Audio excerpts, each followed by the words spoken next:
Hey, Bill. Wait, is that my laptop? Hey, Alex. Yeah, I'm arbing. Arbing? Arbitrage?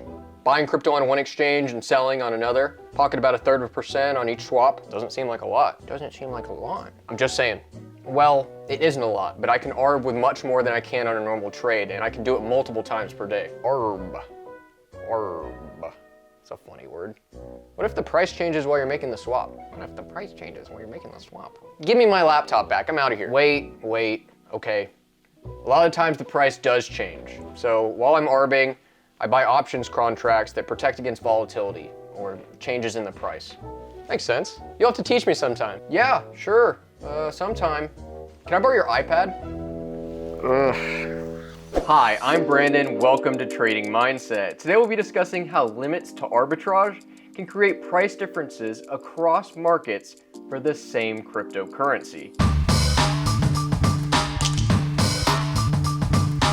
The most famous example of crypto arbitrage is called the kimchi premium, or the difference between the price of cryptos on South Korean exchanges and exchanges everywhere else. Between January 2016 and January 2020, this difference averaged just 2.27% for Bitcoin. However, this number pales in comparison to the extreme we saw in early 2018, when South Korean exchanges priced Bitcoin almost 55% higher than the global average. Now, how is this possible? Why aren't traders around the world taking advantage of and profiting from this price difference?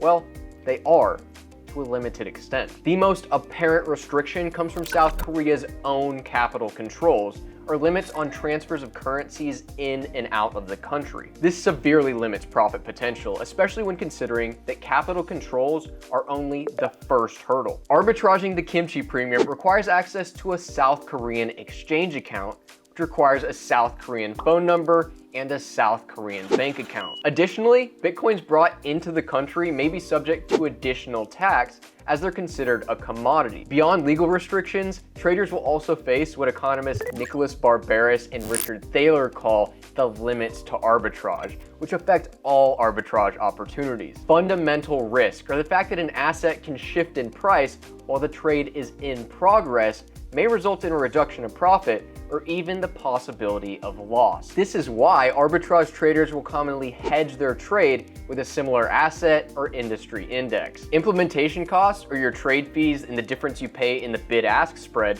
can easily cut out a portion of profit, especially compared to a standard swing trade. An understanding of implementation costs and fundamental risk among traders may just be what allows price differences between markets and arbitrage opportunities themselves to remain, waiting to be consumed by traders willing to bear the cost and the risk. Thank you very much for watching Trading Mindset. Like the video if you learned something new, subscribe and hit the bell to be notified of new episodes. See y'all next time.